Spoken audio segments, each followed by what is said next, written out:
So hello everybody, my name is Miguel Sancho. My son Sebastian was diagnosed with CGD when he was 5 months old. He was born in May 2012, and about 3 months after that he started getting a series of health complications that ultimately led to his diagnosis. First he had a mystery fever that lasted for about 10 days, 2 weeks, and the doctors didn't know what it was, but it just kind of mysteriously came and then mysteriously went away despite all their treatments without them ever figuring out what that was. Then in August of that year, he developed the first of what would be a series of perirectal abscesses. And at first we were told that these are normal. A lot of kids get these. And each one of them required a simple surgical procedure called an IND. But by the third one, it was clear to us, at least, that there was something going on other than just a string of bad luck. So we had him tested by an immunologist, and indeed, he did test positive for CGD. When you first get this diagnosis, it is like your whole world collapses, especially if, like us, you are not used to any kind of major health crisis in your family. This was the first time my wife or I had ever been confronted with the reality of a serious health diagnosis for anybody in our family, really. So we spent a lot of sleepless nights crying, trying to imagine how we were going to move forward, asking ourselves why us, the usual. But the good news is that on a day-to-day basis, these days, CGD is something that can be managed relatively a straightforward way. At first, we thought that we'd have to move to my mother's house in Philadelphia and maybe live with a nurse to have, round-the-clock care. We thought that our son Sebastian was going to have to be hospitalized monthly. But as it turns out, once he was adequately diagnosed, once he was put on the proper management plan, which, as most people know, is a prophylactic regimen of a daily antibiotic and a daily antifungal, his symptoms essentially vanished, and he has been able to lead a more or less normal life, again with the understanding that he has to take his daily medication and avoid a handful of things that CGD patients have to avoid.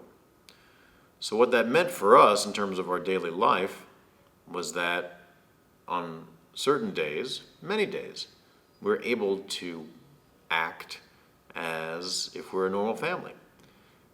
However, the fact of the matter is that even though we are able to kind of compartmentalize the reality of his condition, it is nevertheless something that's always on the back of our minds, sometimes on the front of our minds, whenever there's a cough, whenever there's even a mosquito bite. We're always thinking, is this something that's going to mushroom into a serious incident, a serious infection that's going to require additional hospitalization? What this means is that we're constantly living with that stress and that anxiety. Some days we feel that we could conquer the world and there's nothing that's going to hold us back or hold our son back. And some days we feel like crawling into the closet and closing the door and wishing we never had to come out.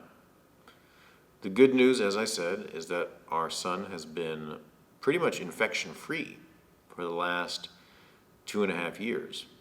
And particularly considering some of the other stories that we know of other patients, that is an extraordinarily good bit of good luck that we've had, and we're very grateful for that.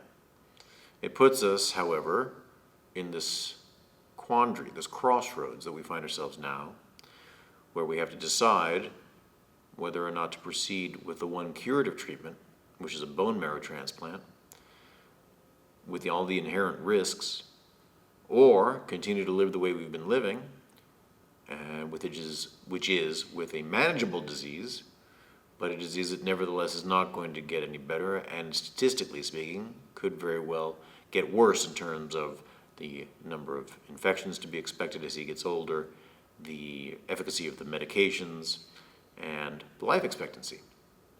So that's where we are. That's where we find ourselves today, as I'm talking to you now. We're seriously considering a bone marrow transplant. It's more likely that it's going to happen within the next 12 months. We're trying to figure out exactly where to do it and what protocol to use. And that is a challenge in and of itself, just kind of confronting the proportions, the scale, the massive disruption and trauma that's going to be, not only for Sebastian, of course, but for my wife, for myself, and for our 7-year-old daughter. The good news is that through the IDF and through other organizations like it, we've been able to make contact with other families who have been through this same ordeal and who have come out on the other side with beautiful, happy children who are cured and whose lives seem to be returning to some semblance of normal. I wanted to just tell anybody who is first dealing with this diagnosis, or anybody who's confronting any kind of bad news about any kind of serious chronic illness, specifically immune deficiencies, that as disastrous, as catastrophic as the news appears when it first hits you, the great news is that there are